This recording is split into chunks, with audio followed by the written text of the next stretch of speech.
talking about curry, because it has become as much a staple of British cuisine as I would say fish and chips, actually, or maybe a roast dinner. But how did it get here? And how did it take over our taste buds? A new exhibition from the artist Muhammad Ali has told the story of Birmingham's first curry houses. You've heard of the Curry Mile. I've been down the Curry Mile. Knights of the Raj finished a run at the Birmingham Museum and Art Gallery this week, and its creator, Muhammad, joins me. Evening, Muhammad. Good evening, Georgey. So tell me about Knights of the Raj.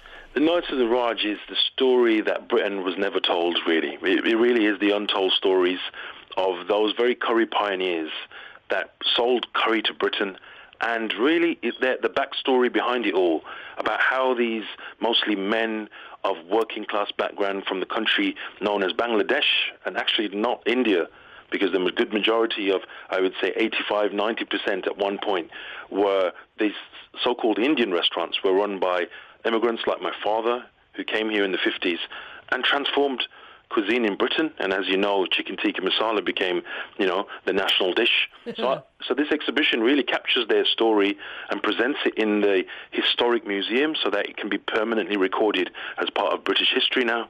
So what was your dad coming over to work as when he first came over in the 50s? He came over mostly at that time. It was the foundries in the northern towns, and in Birmingham in particular. There were factories like the BSA factory, which made the motorcycles. So a lot of the industry at that time, the northern towns attracted many. And these, in fact, we know about Brick Lane and London being mostly, I'd say, where a lot of the immigrant Bangladeshi men were known, but actually in the northern towns is where a lot of them started, because that's where the jobs were, the factories in places like Birmingham and, the Yorkshire towns where there might be a textile industry. So my father came and worked at Birmingham Small Arms, the BSA factory, in the 50s, and, that's what was serving them. And then they moved on, of course. They kind of realized that this is hard work, and actually, the restaurant industry was a great kind of, something to get into. And was it a case of, say, your father missing the food that he would eat in his hometown? No, I wouldn't say that, because remember, largely these restaurants were catering for the British public. It was more a case of sharing what we have. They, recognize, hang on, British cuisine is something that needs a bit of spice to it, you see, and it was kind of recognizing something that was missing in Britain, and they saw a niche, and they saw it as a way to make money as well. That was it. So in terms of the first curry houses, do you reckon these guys were unsung heroes? These guys, I tell you something, this is a personal journey for me. These men and women, my mother as well, she helped in my father's restaurant in those times. And these men have largely been unheard and suppressed. I would say the people from the community itself have suppressed that story. Do the British public even realize that the local curry house, the backstory behind what struggles they went through? Because we don't really understand and know what they really went through. We might know Abdul down the local takeaway on the weekend, but do we really know him and his story and how he has sacrificed and worked day and night to establish himself, his children, educate his children to grow up like myself? I'm born and raised here, to become people who contribute to society in a positive way.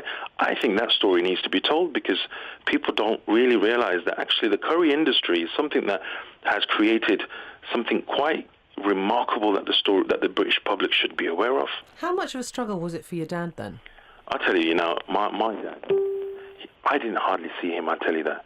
Not because he neglected us, but because he sacrificed for us. He was working day and night.